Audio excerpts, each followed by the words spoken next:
Hello, this is the video for Monday, September 21st for basic audio production, and I'm going to let people in from the waiting room.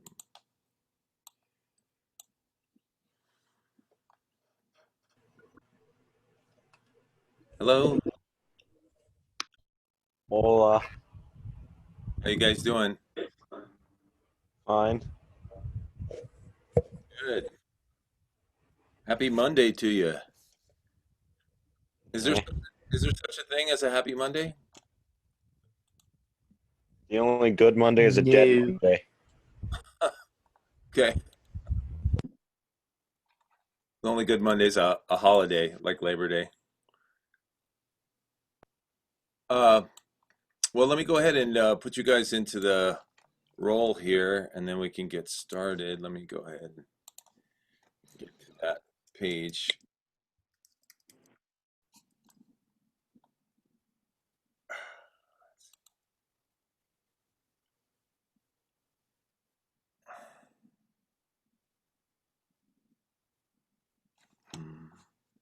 Now, while I'm doing this, putting the roll in, if you guys have your keyboards handy, you might want to break those out and plug them into your computers. Let's see. So I'm going to home. I guess I gotta open this thing up or I won't be able to see anything. Teach. Okay, attendance. And basic audio production. Okay.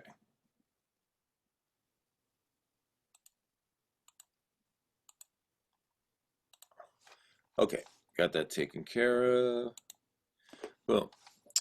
Okay, yeah, so like I said, if you can grab your keyboards and plug them into a USB port on your computers, that will be good. We're not going to actually do any recording today, so you don't have to worry about recording software. We're just going to be doing some playing with a website, which should be able to detect your keyboards. But you might want to, make sure your microphone's on mute when you play, so we don't have this cacophony of keys happening all at the same time. Anyway, let me share my screen and go to the class website, and I'll show you the link to get to this website. So I'm first going to go to the class website, which is here, and then basic audio production. Okay, so now we're going to share the screen, and boom. Okay, close this stupid thing. Okay, so if you go to the website and you click on today's link, it says online piano to use with music keyboard you checked out, and there's a link here for this website called Pianu. And if you click on that link, it'll take you to a site. It'll take you to a slightly different page than this, but it'll show you a message that says, that it can detect your keyboard or is trying to, or plug in your keyboard or whatever. So what you should do is, just make sure your sound is muted, but then go to this website and then try playing your keyboard and see if it'll play with this interface here. If it doesn't play, you might be able to click on the word piano in the top left corner, and then a message might come up to find your keyboard, and you can click on it to connect. Or you might even be able to click on this thing right here where it says connect, and then you can say, detect my keyboard, and then it should be able to find it.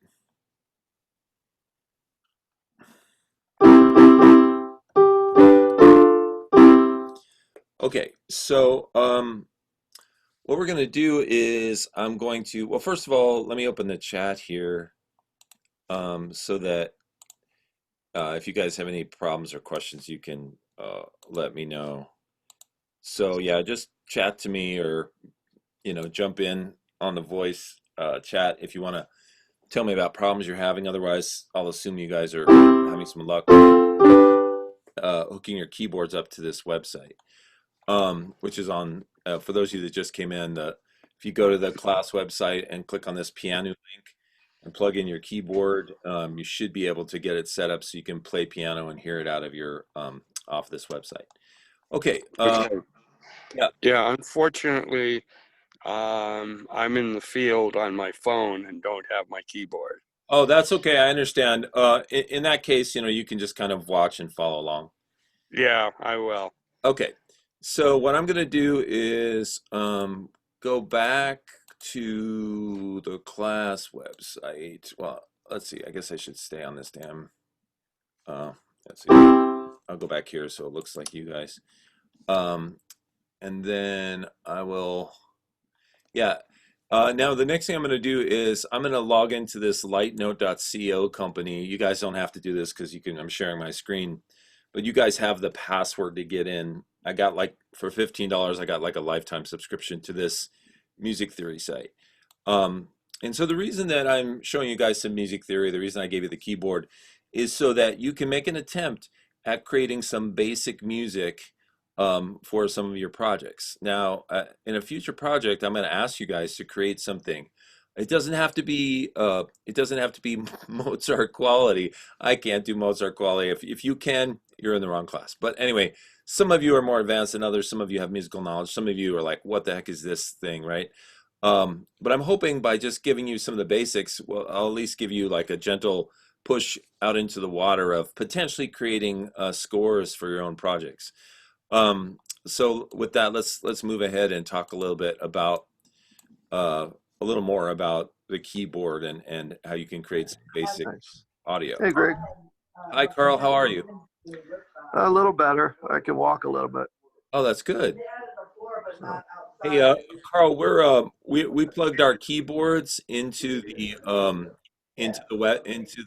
computer. I okay. I don't know if you want to do that or not, or you just I have to have somebody get the keyboard. okay. You can I don't think I will. I'll just okay. You can pass. just watch. Okay. It's fine. Um, okay, so as I said, we're on this lightnote.co site, and just a little refresher here. We're talking about in Western music. There's a scale of notes. It's 12 notes, and on your keyboard you have little markers, little stickers that go from what's called a middle C to a high C, and you could even call that a low C if you want to compare to the high C. And then, so those notes that are on your keyboard are like C, D, E, F, G, A, B, and C, right? So those are some of the notes on this screen here. There's basically all the white notes, but there are black notes too. And those black notes are either designated as sharps or flats, depending on which direction you're going. So for example, if you're starting at the bottom at C, and you play that note, C, if you go up what's called a half step to the next note, which is this black note on the top right, that's C sharp because we're going up, right? So you see C, C sharp, right? Now, if you go up one more half step, that note is D, and you have that one, you have a sticker on that one, right? So C, C sharp, D, right?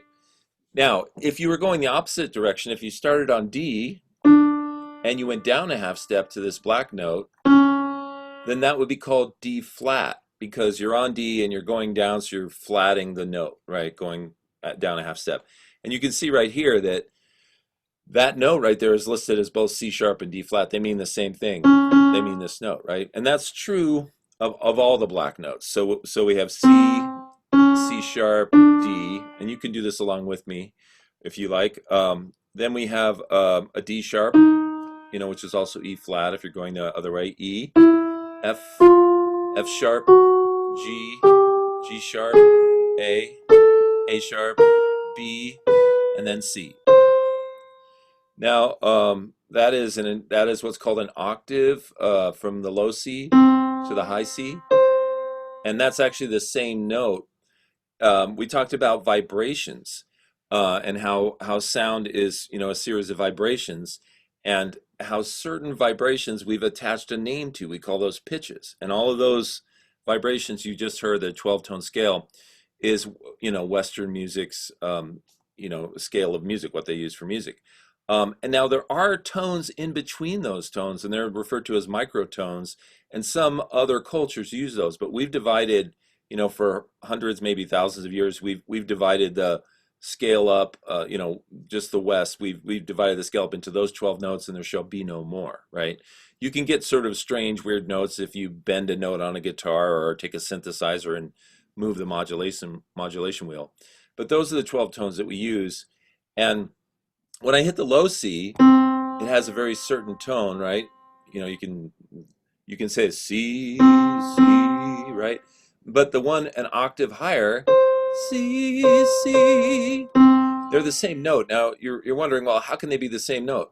This one sounds different than this one. Well, in reality, what they are, in reality, they're different notes. They're different notes, but we give them the same name because what happens is one of them is vibrating twice as fast as the other one, right?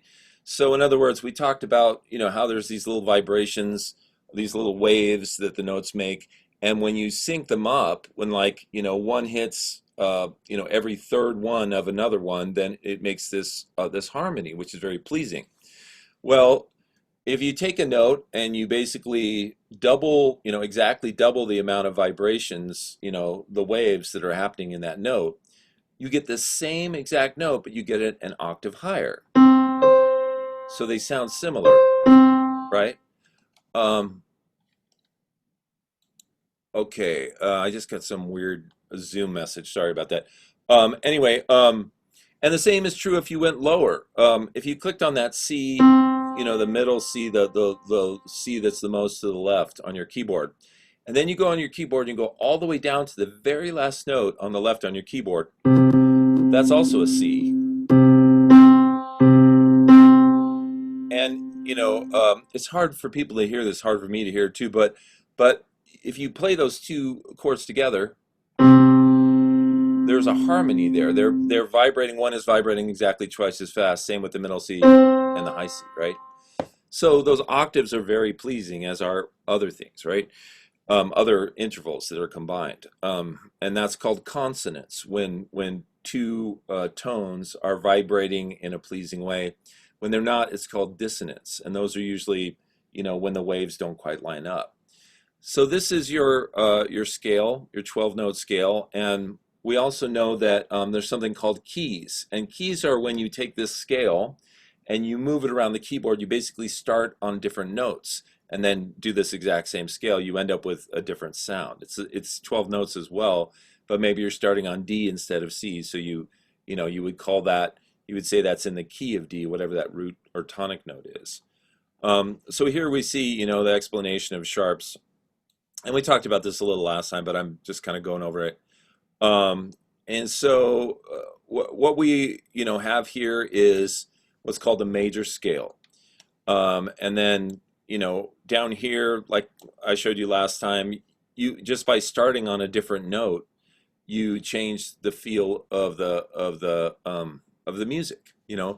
Some music that's played in C, which is the one that you guys have jotted out on your keyboard. It's very welcoming. It's very easily accessible. And then other keys like G are very upbeat. Here's a G chord. And then there's something that we'll get into talking about soon, which are called minor keys. And minor keys have a different setup. They have some slightly different notes in them, and they have a more bluesy, sad feel. So, for example, here's if you put your fingers down on the C key, and then the E, and then the G, that's called a C chord. It's 3 notes. It's called a triad, meaning 3, right? And if you press all 3 at the same time, you get a very pleasing chord, because the 3rd and the 5th, which are the other 2 notes that are ringing with the first, which is the root note, forms a very pleasant sound. That's a C major chord. Now, if you take your, by the way, I'm playing that with these 3 fingers: my thumb, my first finger, and whatever the hell this finger is, the ring finger, right? Okay, and if you're left-handed, obviously, switch that over here. But if you take this finger here and you move it from the E down to the E flat, which is the black chord, and let me show you where that is on the keyboard. So we were playing these keys, or these notes, right? But if you take your finger now and this first finger here, and you put it on that black key, so now you've got the C. You're gonna hit all three of these at the same time: the C, the E flat, and the G. You're gonna get a bluesy, sad sound. You hear that? There's a little bit of discord in that, which comes from that E flat, right? So here's the C major again, which is C, E, G. And that has a very open, happy sound. Now just take that first finger of yours and put it on the E flat, and you can hear the difference. Very bluesy. So, with something as simple as this, now you guys are like, I'm not a musician, I can't do this kind of thing, but you could literally just hit a chord and let it ring. It could be for a moment of, there could be a moment of exclamation or a moment of thought, or even just a scene that starts. And if you want it to be, have a happier tone, you could just, start with a C chord, or something sad happens, a C minor, right? So, it's this kind of thought process that can inform you. And the more you work with this stuff, the better you'll get. Okay, so let me go back to the light note here, which is hiding from me somewhere. Light note, where did you go? There you are. Okay, so so once again, those are the notes, and here's the minor key, and we'll go ahead and play this. And this is like I said, the major key is all the white notes. Sounds very happy and open, right? But the minor key is a set of slightly darker notes. So let's listen. Sorry that's so loud. I don't know why their website is so freaking loud. Let me play it one more time. I'll turn the volume down a little bit.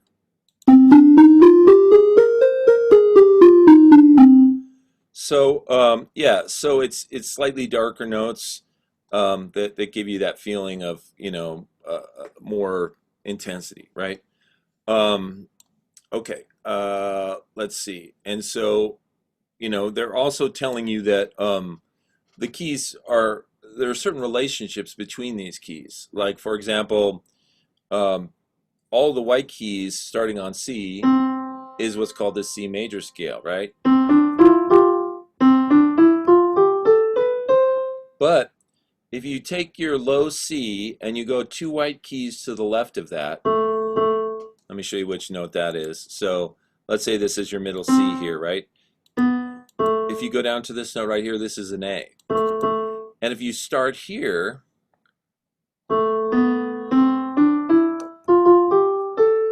and you just play all those notes, all the white notes,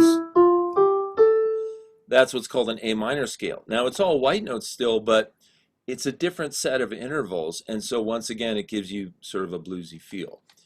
Okay, and so this little chart here tells you, that there are major keys, A through G, and then there are related minor keys that have use the same notes but in a different arrangement and starting on a different note to give you a different feel. So it says, if major keys and minor keys use the same pattern on different starting notes, then how do they make completely different sounding songs? And they'll cover this in future lessons. Okay, so let's do one more short lesson here. So this is a lesson about melody. It says a sequence of notes in a song that is musically satisfying, right? So when it comes to melodies, there are no rules. Any sequence of notes within a key or outside of a key can create a potentially great melody. However, there are some guidelines and patterns that may help you. We'll explore each one by one. First, we'll take a look at a completely random set of notes. Okay, so I'll turn my volume down here. I'm going to hit this play button. It's going to play a complete random set of notes. It's probably going to sound like crap. Let's hear it.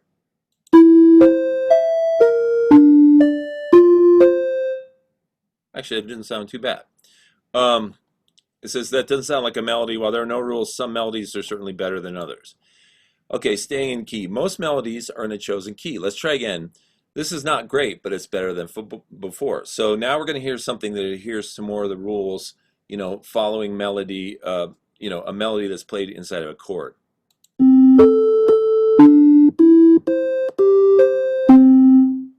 Okay, so that had a little more of a pattern to it, and that's kind of how we recognize music, is patterns. There's melodic notes that are played inside of a key, and it makes sense to us. It's harmonious, and it creates a pattern, usually attached to some lyrics, and that creates a memory for us, and then we become attached to the song, right? So we talked earlier about the fact that there are these notes which are called, there's a pentatonic scale, which is 5 notes that you take out of the key. And anytime you play any of those notes, it's going to sound good in the key. And if you write a melody in the pentatonic scale, it will sound good. And some of the most famous melodies that use only the pentatonic scale are Amazing Grace, My Girl by the Temptations, Sunshine of Your Love by Cream, Old MacDonald, and Ring Around the Rosie. Let's hit this play button and see what they've got in store for us.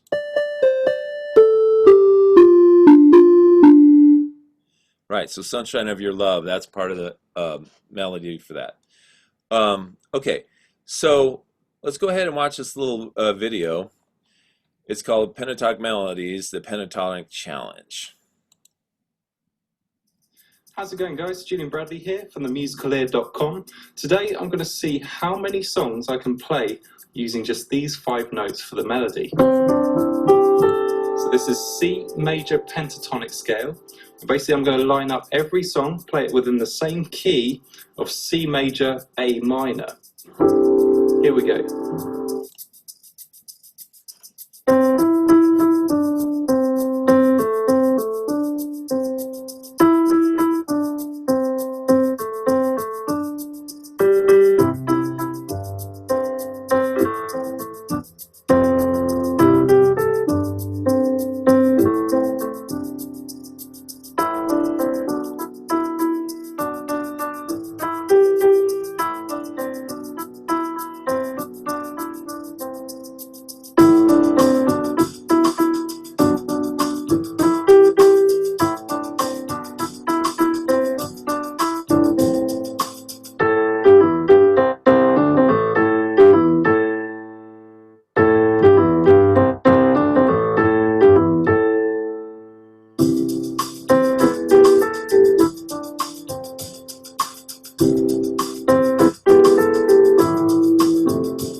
I'm Julian Bradley, thank you for watching.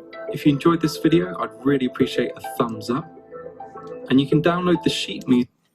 Okay, so yeah, I know that was a little long, but I wanted to show you the variety of music, all different genres, all different ages that could be created using this pentatonic scale, right? Now, just as a reminder, the pentatonic scale in C is C, D, E, G, and A. So it's these first 6 notes minus the F, right? So, you know, you can even play around in that a little bit right now. Try tapping out a little melody using just C, E, G, I'm sorry, C, D, E, G, and A. You know, you can type in it, you can play anything you want, like a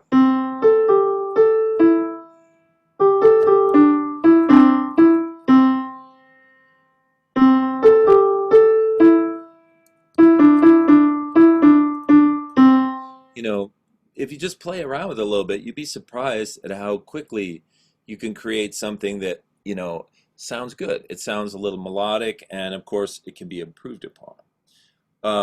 Now, go ahead and take a minute and just play around like that and see what you can come up with. And I'll wait a minute, and then we'll talk about what's next. Let's see.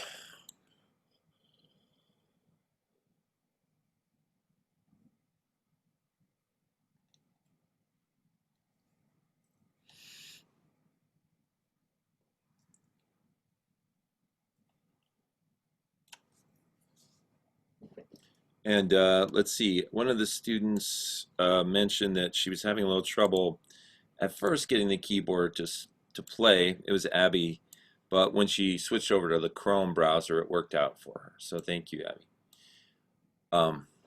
Okay, so hopefully you guys have tapped out a few little things on those notes. Now, of course, even in the video you just saw, he wasn't just playing melodies in the pentatonic scale, he was supporting them with what's called harmony, which is when you play chords underneath the melody, right? Which we're going to talk about in a second. But first, before we get to that, I want to talk about repetition, which is most melodies have a part that repeats. Like you saw when I tapped out those little notes for you the first time, I just made something up and I had a little error in it.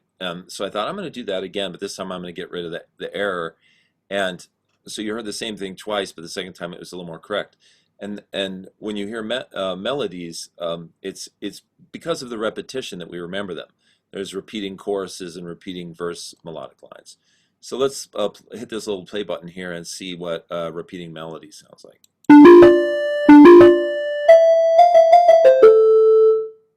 Okay, so That was from Zelda, I think. is that really? It might have been. Let me play it again.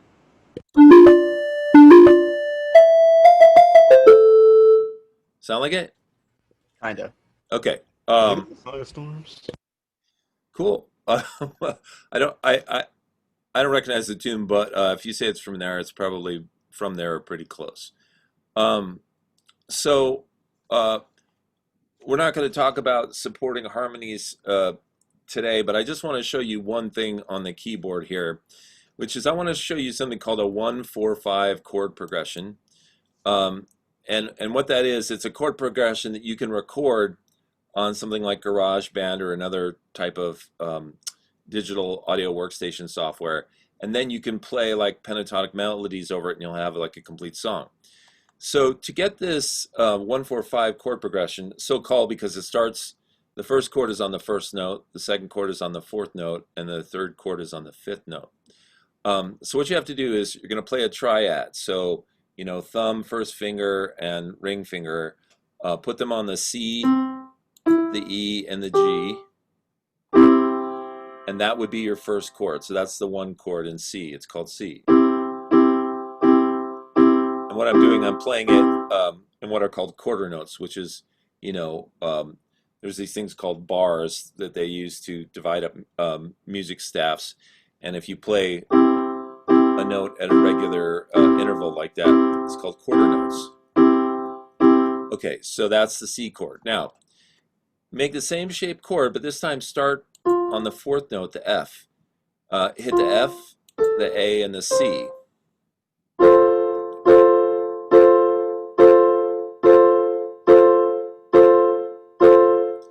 Reminds me of that Billy Joel song, She's Got a Way About Her.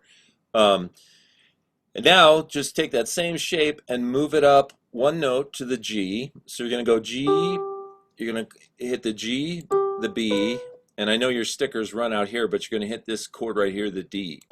So G, B, and D, that's going to be your G chord.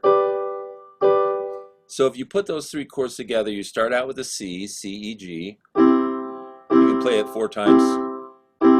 Then you move up to the F chord, F, A, C. Play that 4 times.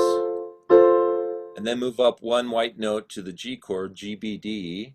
And the D, of course, is the note after your C. And you get what's called a 1-4-5 progression, right? So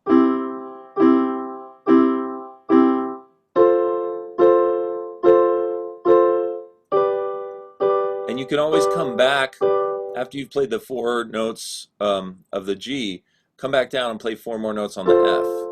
And you'll hear a progression that it's the undercurrent of an incredible amount of music in all genres, this 1-4-5. So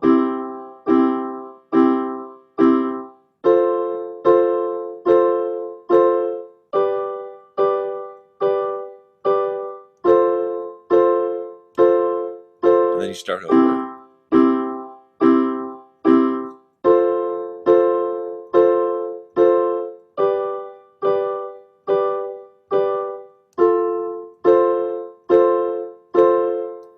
So, you know, if you were to record that progression on a digital audio workstation, something like GarageBand, you could then, you know, there's something called quantization, which if you made any mistakes, it would clean up your notes and would make them, you know, hit perfectly. And then you could use that pentatonic scale to play little melodies over that, and you'd have a complete piece of music. Okay, so that's what I'm going to... Yes, Okay. question. Go ahead, please. Is it typical to do 4-4-4, or can you do different combinations of that? You can To certainly do different combinations of that. I was showing you what is the most basic progression ever at the most basic pattern, which is, 4-4-4, right? That's actually called 4/4 time, right?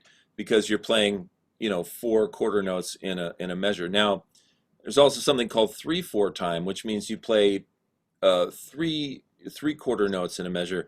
Now listen to the difference in 3/4 time. Let's see.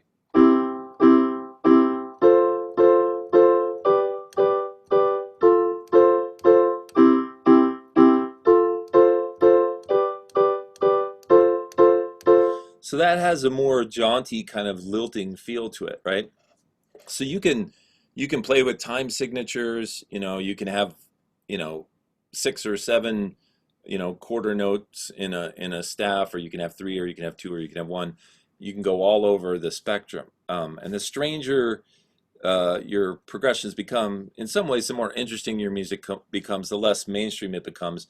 But then it starts to sound like other genres, like jazz, or maybe other types of music that are very different, right? To give you an example of how 145 is used, a lot of blues songs use, especially the early blues, the sort of southern blues that were played, mostly on guitar. And what would happen is somebody would sing one line while playing the C chord, and they would repeat that line when they did the second chord, which is the 4 chord, and then they would come to some type of conclusion of that line when they hit the 5th. So, like, you might say, like, my woman doggone left me, my woman doggone left me. My woman doggone left me. Said my woman doggone left me. My woman doggone left me. And I promised myself that I would never have no women no more. Right? That's a pretty horrific example, but um, and that's the pattern. Actually, there's a pattern in the lyrics that match the pattern in the music. Whatever the first line was you said in blues, you always repeated it on the second chord progression. And then when you got up to that 5th, the third chord, you stated some kind of resolution. What's that Chuck Berry song? I think it's Lucille. I want to say Lucille. But there's a really famous Chuck Berry song. He's singing about this girl who's in a car, and let me see if I can find it real quick, or maybe I can find something on YouTube that also. So let's see, YouTube. We'll type in okay, blues song using 1-4-1-4-5 chord progression. I don't know how lucky we'll get, but we'll see. Let's see, I'm phone with 1-4-5. The most famous blues chord progressions. Okay, this is just these are just people showing examples of that, like on guitar and stuff like that. So I'd have to find a song example. I'll try and find some for next week, or next lesson, I should say. Okay, but yeah, it's really famous stuff. And yeah, in answer to your question, Bill, music, like film, is a creative medium, and you can do whatever you want. These are some of the quote rules of early chord progressions, but you can break those and turn them into anything you want. Okay, so let me go back to the lesson here. Okay, so I just wanted to check in with you guys. How are you guys doing on Project 1? I finished. You're done? Yeah. Mine submitted to you, Greg, in the Google thing. Okay. It's already done. Would you guys like me to show your projects today? Fuck You're it, welcome yeah. to if you want to. Okay. All right, let me go ahead and show those. Of course, for the rest of you, the project is due on Wednesday, and I'm going to give you a big chunk of the period today to work on it. Just so, you're here, you're sitting at your computer. If you're not done, I'm going to give you time to just, knock it out. But we can go ahead and check out any that are done. I think we saw one last week, and now we're going to see a couple more. So I'm going to start with Vlad's. Ken's was great last time we were in class. Yeah, Ken. He's the one who showed up last time. Okay, so let me look up Vlad. So, Well, hey, thanks for the compliment. I appreciate it there. oh, you're welcome. Yeah, it was great. Thank you.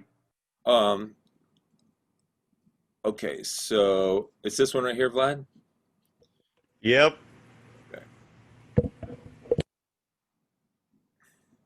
Hi, I'm here to sell you this amazing new product. It's called the Mask. It can do anything you want it to, like dress up like a ninja, rob people.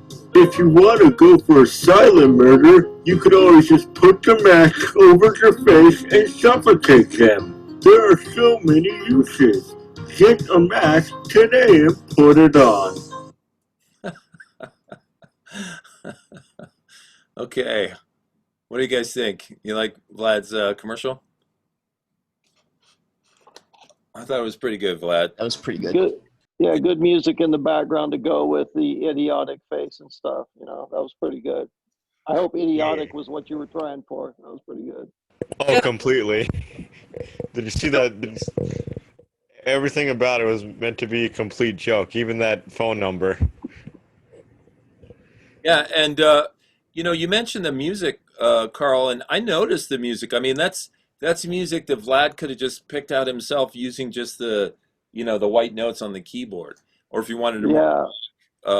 if you wanted something a little more melodic, he could have used the pentatonic scale, those 5 notes I showed you. But Well, go ahead. no, I was just going to say, I thought it went perfectly with the what he was trying to do, which some people really have a problem with. So I think he did great. Yeah, it was sort of a meandering melody, but it fit Yes, the presentation. I have to Oh, agree. Mine's a bit scarier, so those that are weak of heart probably should turn away. okay, Ooh, yay. all I'm right. excited now. We'll take a look at yours, Carl.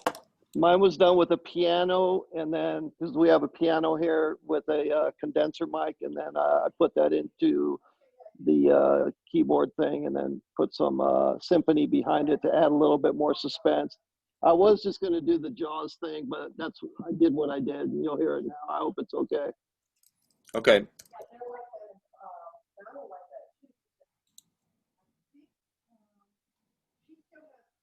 Trying to. Oh, okay, here we go. Should be like a lock commercial or something. Okay.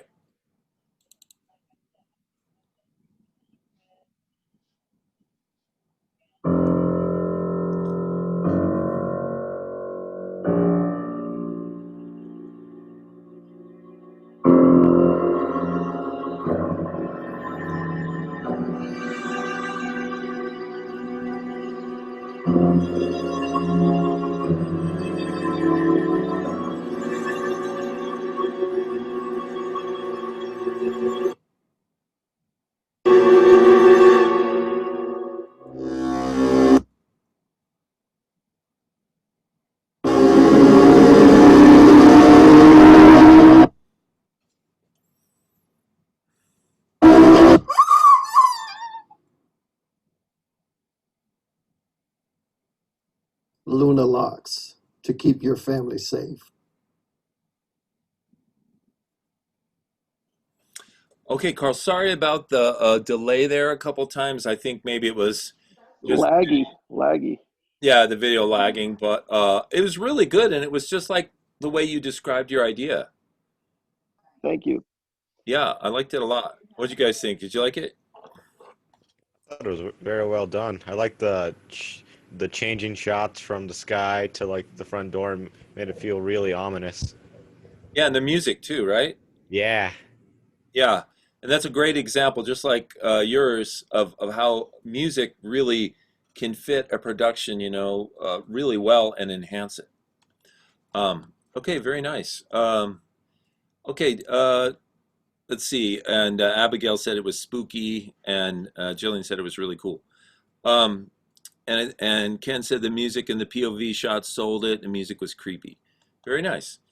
Um, I don't know if anybody else is finished. Does anybody else have one done that they want to show right now? You're welcome to, if you got it finished. Okay. If not, it's not a problem. Like I said, it's not due till Wednesday. Okay. So I'm going to make one more announcement, and then I'm going to give you guys literally the rest of the period to work on your projects. Now, those of you who are done, like Ken, Vlad, and Carl, you guys can spend this time working on the next project, which we're going to start on right after we turn this one on Wednesday, which is the Foley project, you know, the sound effects project. And you guys have all sketched out ideas for that, so you can flesh out your ideas. You can start to, you know, acquire either the sound effects that you're going to use, or if you're going to make your own, which is super fun, you can start to get some of the elements that you'll use to make your own and figure out how you're going to record those. Okay, so the announcement I want to make is, you know, I've been talking to you guys about a little music quiz we're going to have. It's not going to be hard, and I'm going to go over the entire test with you before you take it, so you should all do really well on it. I'm going to give you the timeline for that test. So we're going to take that quiz a week from Wednesday, and a week from today, you know, next Monday, I'm just going to go through like basically every question on that quiz with you and make sure you know the answers, because I don't want you to fail the quiz. That's not, you know, that's not my goal. My goal is to get you to have this knowledge in your head. And it's just a basic microphone test. It talks about, you know, dynamic and ribbon and condenser mics and what they're used for.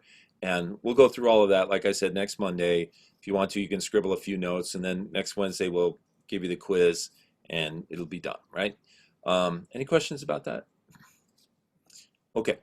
So let me just make sure I got everything that I wanted to tell you guys today. Let's see, Prima.Dreamco. Blah, blah, blah, blah, blah, blah, blah. Well, the other thing I'm working on, I know that a lot of you, I think the majority of you guys have PCs. And I'm testing out some different software that you can use on PCs with your keyboards to be able to record music. And I have a PC here myself. I'm testing them out to see which ones work best. And so probably next week we'll start talking about that. Now, those of you with Macintoshes are very fortunate, because GarageBand is just sort of a plug-and-play system. You can plug a keyboard in, just start recording with GarageBand. Unfortunately, there's no direct equivalent of GarageBand. I think there's a hacked GarageBand for the PC, but I would recommend against it because I looked it up and people say that there's some malware that could come with that. So I'm looking at some other software that might be a little easier for you to use. Okay, let's see. And yeah, that's everything I want to talk to you guys about today. So as I said, why don't you guys take the rest of the period. If you have to finish up Project 1, do that. And if not, go ahead and move on to Project 2 and work on that. Okay, any questions from you guys? Yeah. Yeah. An interesting question. Do you know if the keyboard will hook up to your phone so that you can use GarageBand on your phone? I think it will, actually. I actually have some, do you have the iPhone with the lightning port? Yeah, I've got a 6 Plus. Okay. Well, I actually have some connectors. You know how the keyboard ends in a USB? Well, I have a connector Yeah. that goes from USB to lightning port, and I actually have a bunch of those at school.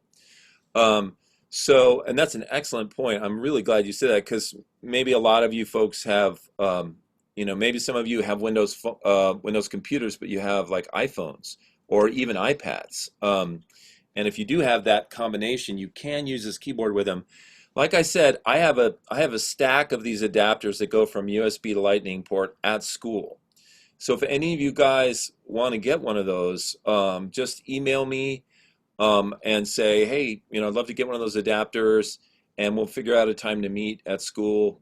You don't even have to come into the school. I'll just meet you in front of the glass doors and just hand it to you. It'll be part of your checkout for the keyboard, and then you can just return it at the end of the semester. So that's an excellent idea. Thank you for mentioning it. In fact, you know, we have some iPads at school that we use with the keyboards when we're in a classroom that doesn't have Macs in it. So that's a really good idea. So we have Max here saying, I use GarageBand on iPad and iPhone. It works well. Yeah, you gave me a port and it works well. Okay, cool. So you guys are good. The USB port, I have it and it works really great. Okay, thank you, Max. Okay, any other questions from you guys? Okay, so like I said, why don't you, since you're here at the computer, you got music and film on your minds, why don't you spend the rest of the period working on your projects, and then on Wednesday we'll look at everybody else's project one, and we can also look at any work sketches or anything you guys have done for project two. You know, even just ideas, sound effects you're working on, anything you want to share with us. Okay, so I'm going to go ahead and put the class on mute. You know, I'm gonna mute my my computer, my audio and video, but I'll be here for the rest of the period. If you guys have questions, just chime in and I'll come back. Okay, thanks you guys. See you soon. All right, bye.